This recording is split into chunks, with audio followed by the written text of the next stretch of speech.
अस्सलाम वालेकुम गाइज़, अगर आप भी सऊदी अरब में रहते हैं तो अगर आप सऊदी अरब से रियाल भेजना चाहते हैं तो ये वीडियो आपके लिए है।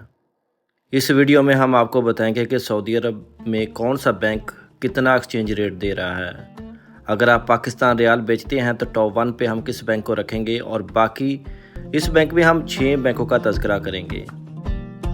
टॉप 1 पे हम जिस बैंक को रखेंगे इस वीडियो में हम आपको बताएंगे और बाकी बैंकों के एक्सचेंज रेट के बारे में आपको मालूमात दी जाएगी। तो वीडियो लाजमी एंड तक देखना।